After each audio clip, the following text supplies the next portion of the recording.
바울은 선교를 위해서 빌립보에 방문했다가 로마로 가는 도로를 따라 서쪽의 데살로니가로 향합니다. 바울은 데살로니가에서 성공적으로 복음을 전했지만 실질적으로는 박해를 받고 도망쳐야 했습니다. 이것은 사도행전에 좀 나와 있는 내용이죠. 후에 바울은 데살로니가가 안정을 되찾았다는 소식을 듣고 자신이 신뢰하는 디모데를 데살로니가에 보냈는데, 디모데의 소식을 들어보니까 데살로니가 교회가 없어지지 않았고 성장하고 있다는 놀라운 소식을 듣게 됩니다. 바울은 데살로니가를 막 전도해서 사람들이 모이기 시작하는 그 초창기에 급하게 데살로니가를 떠나야 되기 때문에 자신이 복음의 진리를 다 가르치지 못했다는 것에 대한 안타까움이 있었습니다.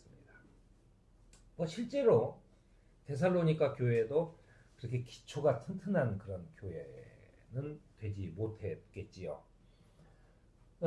더군다나 데살로니가 교회의 일부 교인들은 바울이 돈만 밝히다 떠났다 이런 소문이 돌기도 했고, 상황이 어렵게 되자 도망쳤다 이런 소문이 또한 나기도 했습니다.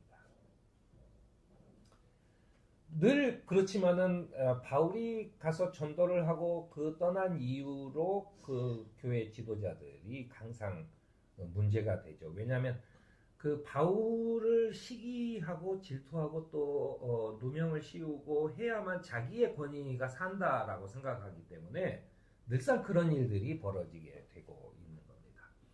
그런데 데살로니가 교회는 조금 다른 의미로 이 사람들이 신앙적인 그 어려움에 휩싸였어요. 그건 뭐냐면 바울이 급하게 떠나면서 데살로니가 교인들은 내가 신앙이 완벽하지 않은데, 만약에 내가 이렇게 완벽하지 않은 신앙 상태에서 예수님이 재림하시면 나는 어떡하지?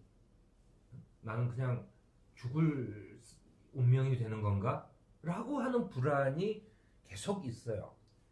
그래서 나는 구약에 있었던 사람하고 똑같이 그렇게 영혼이 소멸되는 존재가 되고 주님의 그 재림에 참여하지 못하게 될 것이다. 왜냐하면 난 아직 신앙이 완벽하지 못하고 배운 게 너무 없어서 도대체 어떻게 해야 될지를 모르겠는 거예요. 그게 두려움에 쌓여 있습니다. 사실은 이런 두려움이 그 바울에 대한 원망으로 나타나고, 그 원망이 바울이 뭐 돈을 밝히다 아니면 자기가 더 이상 가르칠 게 없으니까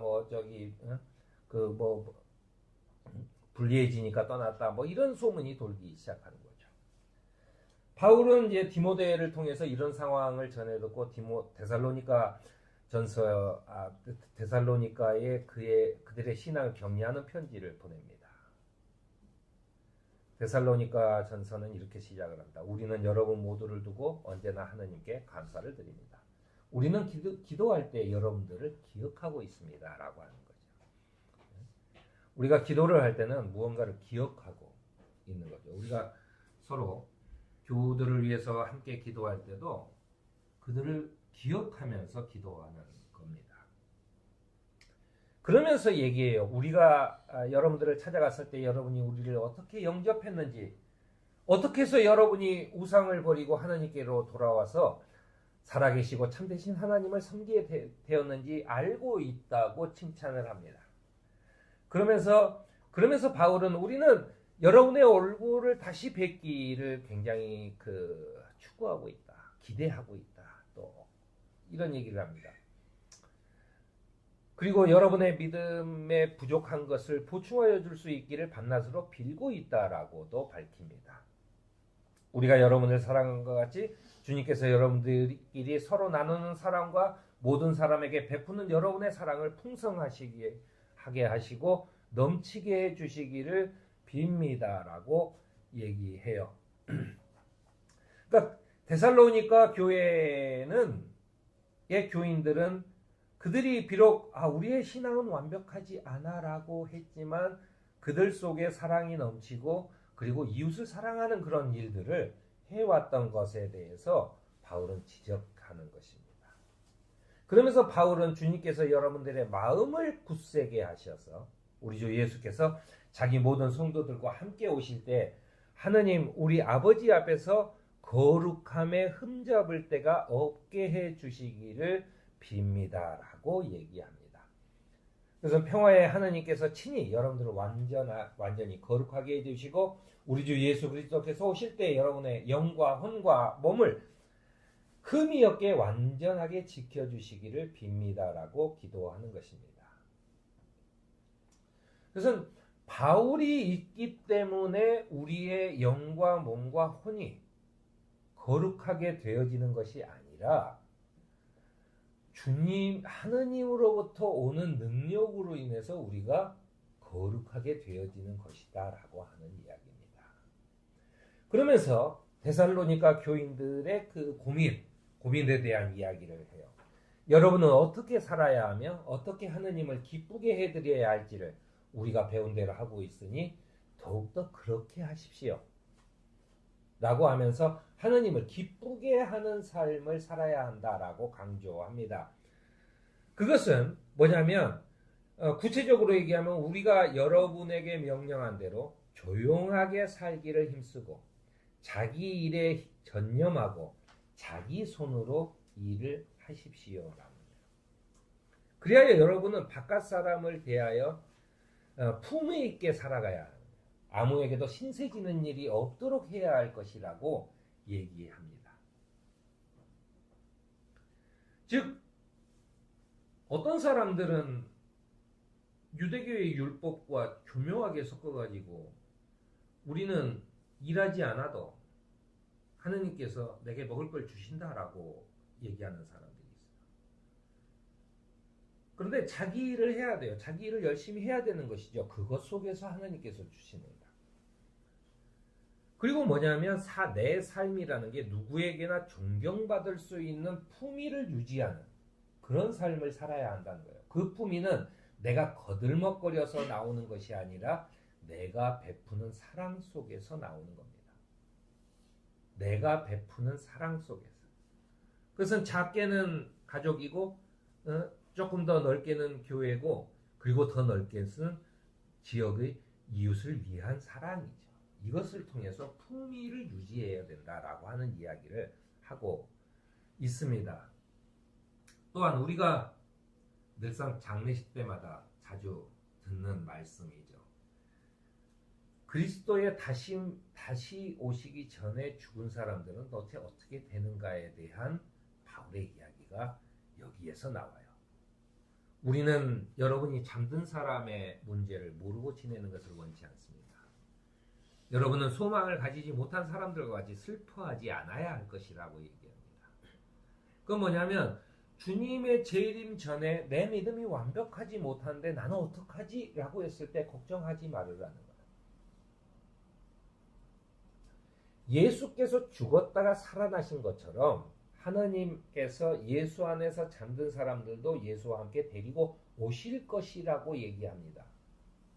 예수님도 분명하지만 자기 능력으로 살아난 것이 아니에요. 우린 예수님께서 부활하셨다라고 얘기했을 때 그것은 부활하신 것에 대한 현상이지 예수님께서 스스로 부활하셨다는 얘기가 아닙니다. 그걸 헷갈리면 안 돼요. 죽기까지 내가 지옥에 떨어질지라도 하느님께 순종했던 그 마음을 보시고 예수는 죽었어요. 분명하게. 그게 핵심입니다. 그 순종한 마음을 보시고 하느님께서 그를 살려주셨다는 것이 그리스도교의 가장 중요한 핵심입니다. 바울은 이걸 지적하고 있어요. 예수님을 다시 살리신 그분 하느님께서 그분을 다시 오시게 할 때 우리도 다시 살릴 것이라는 거예요. 우리 스스로가 부활의 능력이 생기는 게 아니에요. 그건 예수님도 없던 능력이에요. 오로지 다시 살리게 하는 것은 하나님밖에 못하는데 우리가 다시 살아날지 안 살아날지라고 하는 것은 우리가 결정하는 게 아니고 우리가 걱정하는 일이 아니라는 거예요. 우리가 할 수 없는 일을 두고 걱정하고 있는 것이 얼마나 참 시간 낭비입니까? 그러면서 얘기합니다. 예수 안에서 잠든 사람들도 예수와 함께 데려오실 것이다. 그래서 바울은 죽은 사람, 예수 안에서 죽은 사람들을 죽었다라고 표현하지 않고 잠들었다라고 얘기하는 겁니다. 우리가 잠이 들 때는 굉장히 피곤한 상태에 잠이 들죠. 어린아이가 졸리면 마구 울어대는 것을 어떤 사람들은 이게 내가 잠이 들면 다시는 깨어나지 못할 거라는 어떤 본능적인 이런 마음 때문에 운다고 하는 이야기도 들었어요. 뭐 어떤지 모르지만 아무튼 우리가 잠이 들었다가 아침에 깨는 것처럼 그렇게 우리는 잠들었다가 깰 것이다라는 거예요. 너무 자연스러운 것이다라는 얘기를 하는 것입니다. 그런데 주님께서 오실 때 살아남아 있는 우리가 이미 잠든 사람보다 결코 앞서지 못할 것이라고 얘기합니다. 그래서 뭐냐면 주님께서 하늘에서 내려오실 때 그리스도 안에서 죽은 사람들이 먼저 일어나고 그 앞에 예수님 앞에 먼저 서고 그 다음에 살아남아 있는 우리가 그들과 함께 구름 속으로 이끌러 올라가서 공중에서 주님을 영접할 것이다 라고 밝히는 것입니다. 그리고 나서 우리는 항상 주님과 함께 있을 것이라는 소망을 강조하고 있는 겁니다. 우리가 그때 이런 거죠. 우리가 부활하신 예수님이, 여러분 생각해 보세요. 부활하신 예수님이 육신의 몸을 입고 다시 오신 거예요. 그러니까 돌아가신 분들도 원래 흙으로 빚어졌던 이 세상의 것으로 빚어진 그 몸으로 다시 주님 앞에 섭니다. 그리고 그분과 함께 하느님의 나라로 들어갈 때 우리는 이전의 몸을 벗고 하늘의 물질로 채워진 새로운 몸을 입게 된다는 거예요. 그게 바울의 신앙의 또 그리스도교 신앙의 기본입니다. 내 몸이 바뀌면 우리는 내가 나라는 걸 어떻게 알지? 라고 하는 이야기를 해요. 여러분들 옛날 초등학교 다닐 때 또는 중고등학교를 다닐 때 사진을 보면 그때 그게 나였어요. 지금 내가 거울을 보면 나는 훨씬 더 안 좋아져 있을 수도 있죠. 피부 상태도 많이 늙었고 키도 달라졌고 외모도 많이 바뀌었고 이런 상태입니다. 그러면 이런 질문을 던질 수 있습니다. 우리 고등학교 때의 내가 나였는지 아니면 지금의 내가 나였는지. 우리는 그거를 어떻게 옛날 사진, 아주 젊었던 꼬맹이 애를 두고 얘가 나였어? 라고 얘기할 수 있어요. 그것은 우리의 기억 속에서 그 연속성 속에서 우리는 그가 나였던 걸 기억할 수 있는 겁니다. 마찬가지로 우리가 흙의 몸을 입고 이 상태로 언제나 병들 수 있고 언제나 깨질 수 있는 이 상태로 있다가 하느님의 나라에 하늘의 물질로 채워진 그런 몸으로 바뀌었을 때 그거는 죽음에서 부활하는 것과 아무 관계 없는 겁니다. 죽어서 부활하는 게 아니에요. 살아있는 사람도 부활하고 이미 그 사도 바울에 의하면 우리가 세례를 받는 순간 예수와 함께 죽었고 그리고 세례를 받는 순간 우리는 부활의 몸을 입은 거예요. 내 속에는 아직도 병균이 있고 아직도 그러는데 왜 이게 부활의 몸인가? 그렇게 부활의 몸이 되는 거예요. 그리고 나서 하느님의 나라에 들어갈 때 우리는 새로운 물질을 완벽한 몸으로 갈아입는데 우리는 그때 우리가 내가 나라는 걸 어떻게 인식하냐? 바로 우리가 어렸을 때 나였다는 걸 인식하는 것처럼 그렇게 인식하는 겁니다. 그거죠. 그래서 우리가 항상 주님과 함께 있을 것이다. 내가 어떤 몸을 입고 있든 내가 어떤 상태에 있든 아무 관계없이 주님과 항상 함께 있을 것이다 라고 하는 소망을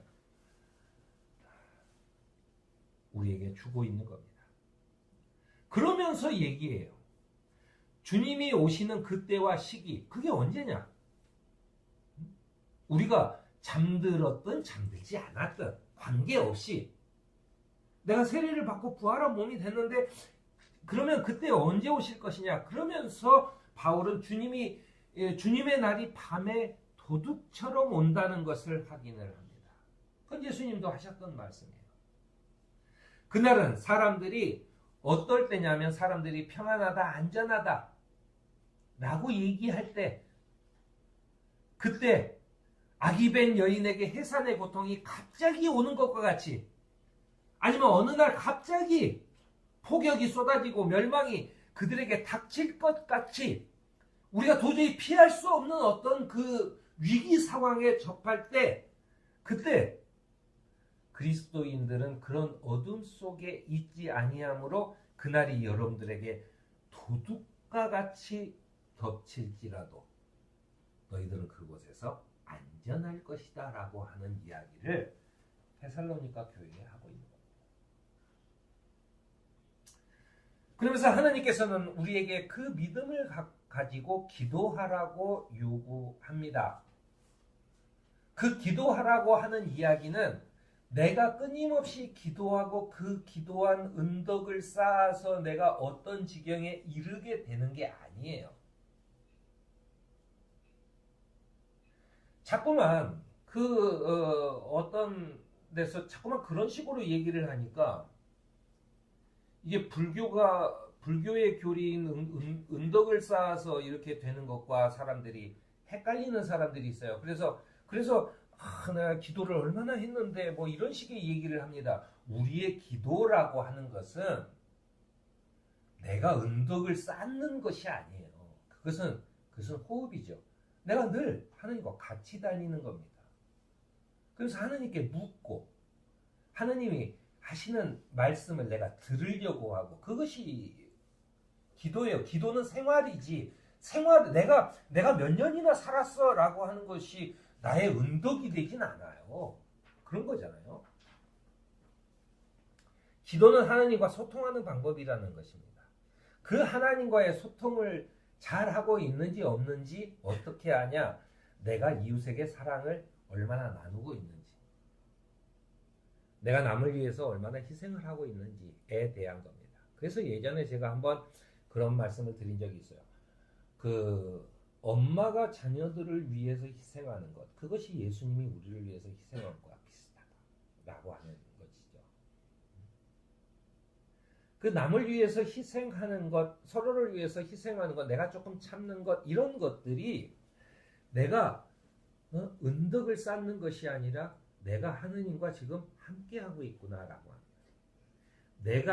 여러분 생각을 해보세요. 내가 지금 완벽하게 보호를 받고 있고 내가 하느님과 소통하면서 내가 지금 그 자신감에 쌓이고 품위를 유지할 수 있을 만큼의 마음 상태가 된다면 사실은 내가 희생해야지, 내가 참아야지 라고 참는 게 아닙니다.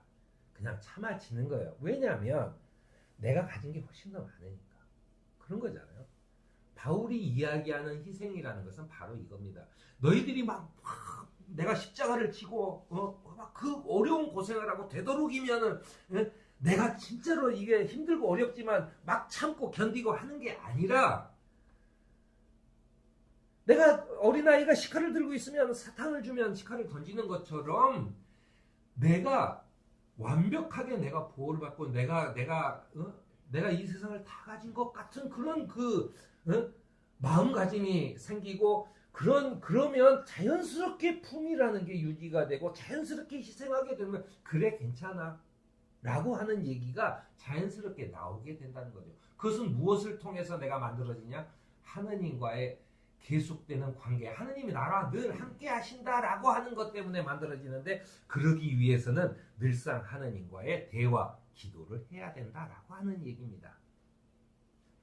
그것은 주님께서 우리에게 희망을 제공해 주시기 때문입니다. 왜냐하면 내가 하느님과 함께 있어야 그 속에서 나오는 에너지와 그 속에서 나오는 은총으로 인해서 내 마음의 품위가 유지가 되는 거죠. 늘 기쁘고 늘 재밌고 남들의 잘못이 그렇게 크게 내 자존심을 상할 만큼 건드리지 않아요. 그런 것이죠.